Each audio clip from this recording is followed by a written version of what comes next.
We did the sauce competition, we went to it, and we moved to New York City. This was my last one, Mom. I don't want Dad. I know, but you need a guardian. I can, if you really need me. What does really mean? Right.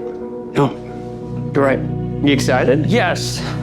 Nervous, too. Just be there. That's all you have to do. Just be there for her. Peace. Oh, sure. Are you guys ready for this? Mm-hmm. Wow, I've never been back here. Well, let's get going, girls. Hi there, Steve and Audrey. How are you doing? Nice to speak to you. Good, how are you? Yeah. I'm fantastic. Pleasure to speak to you. How are you doing? Yeah, likewise. Really good. Yeah, really good. So listen, thanks for, first of all, thank you so much for your time, and thank you so much for a wonderful film. I was just speaking to I was speaking to Rick and Mackenzie previously, and I just told them how cool it was, how good it was, and I love the fact that despite the trailer going in, the trailer kind of it portrayed a film that was, although it was going to go down a dark rabbit hole, which it does towards the end. I expected something to be quite a bit kind of lighter, and it is very light, and I kind of you're the typical comedy foil that we see in a lot of other films. But thanks to that kind of preamble, the first hour or so, the last third hits so much harder emotionally. So congratulations on that. It's fantastic. Yeah, thank you. Yeah, it's fun. It's weird. It's like, it's a patient film, and I still get nervous. I love watching this movie with an audience. I never give up the opportunity to watch it, and I'm always nervous at the beginning, first, like, the first split screen, scene it goes on for a while, but it's so important to lay that track, and it does. It pays off for sure. It pays off in dividends later on. That split scene you mentioned, the split screen is fantastic. I mean, it's been used in a lot of movies, but the choreography and the way that it works in juxtaposition, the two at the same time, without being overwhelming, that we can't kind of keep control, is fantastic. It's brilliant. Yeah, thank you. Thanks. That was Rick, all Rick on it. Well, we wrote it. Well, yeah. We wrote split screen in the script. Yeah. It's like it was always really, and that was that scene was supposed to be a one shot. So we both did of us. Because me and Rose filmed it first, and then Dad filmed his part second, but he had an earpiece. I had an earpiece in, so I could hear their. It was really difficult. It was one of the most difficult. You had the hard. I totally did. Yeah. Oh my God! I love that you call him Dad there, because in the film you don't. That's the only word that you don't use pretty much the whole of the film. So yeah, you don't call him Steve. So what was it like? I mean, Jason. That brings me to the next question, man. What I loved so much, I said in the interview I was speaking to the other two as well, I said that I love the fact that when the film really does get to the nitty gritty and the drama and kind of the darkness and the emotions start to come out, I love the fact that, Steve, your character it shows to people just how innocent, how much adults are still learning about the grieving process and other things as well, but also the fact that the younger people can teach the adults so much more. That I just appreciated that so much at the end of the film. I'm guessing that was something that was you really wanted to portray through the script, and of course the film afterwards. Yeah, I thought that was really an important thing that happened. Yeah, she's so strong, and smart and wise, and it's just really, it's beautiful that comes from the kid. Yeah, it was one of my favorite things about the script when I first read it, that they made Claire such a brave young woman. Yeah. But I mean, I'm guessing that, because that was so important for you in the script, in the film, I'm guessing, I mean, I don't like to pry into people's private life, but I'm guessing maybe you have that kind of sharing relationship and you kind of both learn from each other. For sure. Yeah. The same kind of way that we see that scene towards the end of the film. Oh, definitely. And I think we're very tight, and I find as I get older and she gets older, it's really, it's why, like, as a company or Macaroni, we want the younger people to we want to hire more, they're the ones that have, I don't know, much more of an imagination and are a lot smarter on different levels. But yeah, I kind of feel like I was working with a peer. I wasn't working with my daughter. I was working with a really accomplished actor. Hmm. It must be quite And difficult though. Is it easy for you to separate the two? Because I mean, I remember, I can't remember who I was speaking to. I remember I've spoken to a few people who work with siblings or with wives or things like that, and they're very, very, very picky about what they do with their relatives, because it's very difficult to find a project where it's easy to separate right. being part of the Right. family and kind of not making that part of the promotion and part of the film Right. itself. Yeah, I think this was easier because, you're my daughter and you play my daughter and this is a world that we both know. And, so that seemed to make, Yeah, I mean, to a certain degree, I mean, I didn't write it, but it was our creation in the sense that it was based off of our life experiences. right. Because the movie is really based, or the idea started when I was at my last dance competition, and Dad took me, and I was competing for Miss Dance of America. And he just kept sending pictures to Rick about everything that was happening, because competitions are crazy. And Rick was like, "Oh my God, We should really kind of like yeah, talk about this as being some kind of make a we should write a story." script. And then our friend Jason Reed called us and said, "Hey, do you guys have a story?" I just, this, what I'm proud of this film is void of cynicism. Yeah. It is pretty simple, and that's what Yeah. makes it complex. But it is I forgot where I was going, um, but yeah, it's a Jason was like, do you guys have a story that I just want something, I want to feel something. I want a nice story. I want something that maybe families can. And we said, yeah, we're kicking around this idea. And he said, I love that. Go with it. And then we came up with the idea of the hurdle being grief. And we all have our own stories and experiences with that. And we thought that would be a really good obstacle. No, I love that you really leaned into the kind of the grief and this other side to dance competitions, because I don't know if I mean I've never kind of been in those circles at all. I've not my daughter's not done those kind of things, but I get the idea that it's a very cutthroat world, no?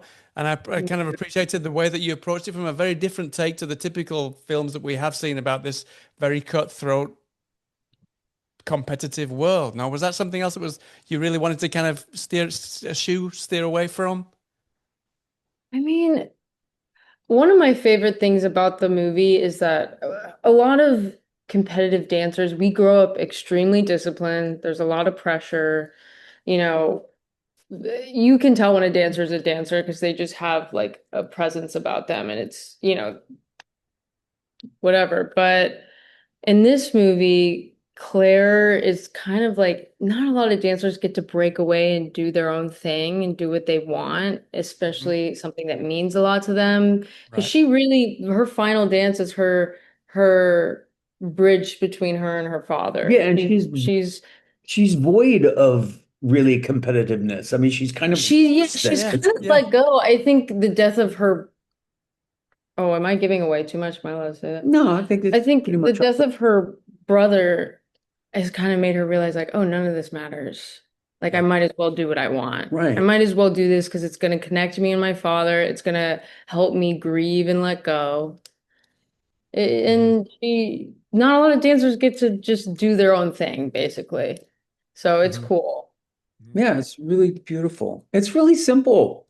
I mean, there's not, it's kind of void of gimmicks. We do tricks and stuff, but it's just I'm really proud of the film. And especially in an angry world right now, I feel like it's a good time for it. Yeah. It's really Uh-huh. human. No, no, it's great. I mean, I watched it on my, I watched it on myself on a tablet, but of course, I yeah, I cannot wait to see it with my kids, and my wife as well. I was just said to Rick before, I said, this is a film that needs to be seen with an audience, or if not, at least in the living room with the family, because it is a really important movie. It really is. Yeah. Yeah. Talking of kind of close, apart from families, Ethan Hawke, he's got a small role in here, but it's a very, very crucial role. And he also gets to share a very, very, very emotional moment with you. Obviously, you've been friends since you, well, I don't know if it was before or when you, probably not long before you set up an actual kind of a theater. Was it a theater company that you set up together? Yeah, In the early Malaparte, back 90s? in like the early 90s, yeah. So, I mean, that's sort of like a business. I kind of drew similes, parallels to this business that you have in the film. No, was a lot of that kind of based around there, and where did that kind of that emotive, especially the emotional scene that we get towards the end, was that specifically drawn from anything that you kind of that you'd shared with Ethan throughout the years with this company, or maybe was it more a case of you wanting to show the ripple effects of grief and trauma with those that maybe the family or people don't realize it affects almost as much as it does the family? Yeah, it's a really important scene for sure. I think, I mean, Ethan and I are really tight. We've always been tight, and I knew that would be a incredible scene. That was basically, that scene is kind of verbatim of a conversation that Rick, my partner and the director, had with his friend who experienced a tragedy. And that's their conversation, pretty much. Yeah. And we thought, wow, that's profound. That has to be a part of this movie. That is insane how, you think of yourself in that situation and you don't think of the other people around you. But that was an easy scene to do with one of your best friends that you love. It's a fantastic scene on I Just Voice. Like I said, because the first hour is kind of it's so light and there's so you much kind of forget, there. Don't you? And that's the trick. It's the trick is just to put it out there and to plant the seed and to water it a little bit, and then you kind of forget about it. But it never goes away, really. It's always kind of there, and then you're just reminded again, like, hey, I'm sorry.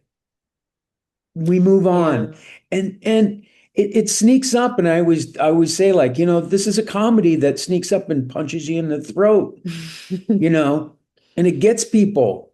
100%, yeah. I mean, I was reading a few quotes.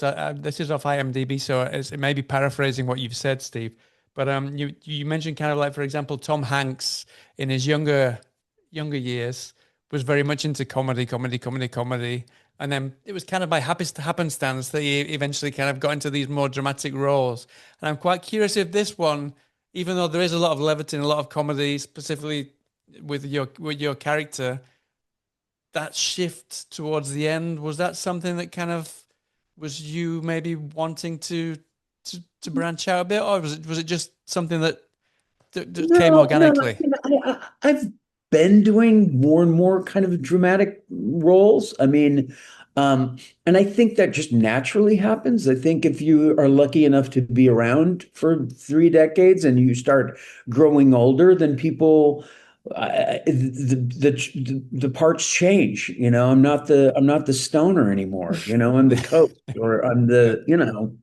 And I've always kind of felt like I was a dramatic actor in a comedy. I mean, I always kind of played the truth of people and the truth in the situations. And I think that's what really makes a comedy really funny. So, I'm not trying to kind of instigate anything for my benefit. I just, we just wrote a movie that was truthful, and just rang true to us, and we just wanted to show different relationships between people that were real to us. I love the relationships between me and Ethan in the movie. You don't see male relationships like that in movies. you know. 100%. Yeah. It's usually the And kind yet of the that's macho, that's come on, me and get my over it, friends chin who up, say, you're "Hey, I okay. love Yeah. you." Yeah, I love you. I love you too. Uh-huh. No, it's great. Yeah. And I can't not. I mean, we mentioned it briefly, but Audrey, it must have been great. I mean, I know you said that you kind of separate being father and daughter in this one. You like that, but it must have been great at the same time to play kind of almost like the maternal role to Steve, especially at the beginning, because he's kind of like metaphorically and physically, he's kind of like the backseat passenger in most of the film. So it must have been Yeah. great to kind of to switch roles. No, it was fun. It was really fun. Listen, looking back and watching it, I'm so, so, so proud. I'm proud of us. I'm proud of you. I think we Same. created something really beautiful. I think it's believable. I don't think that our actual relationship affected the roles at all. And Not at all. No, I'm just proud. I'm really proud too, and it's a snapshot into our lives. Our home movies are in it, and Yeah, that always makes me Yeah, cry. that's right. Yeah. I mean, it's really beautiful. It's really amazing. You see the two leads in 20 years younger. I don't think I've ever seen that before in a movie, and that's really personal. It is. We gave that to the world to help tell this story. And that is always going to be there 100%. I loved it so much. forever. It's almost time to run. I'm running out of time. So just before I go, I can't not mention Dad's playlist for the road trip. It Oh took me my back God. because whenever I used to go on holiday to France with my parents, I always used to get the Commodores and Dire Straits ad nauseum Dire all the Straits. time. So I'm quite curious who gets to play their playlist in the car when you two go on a road trip now, and what kind of music is it?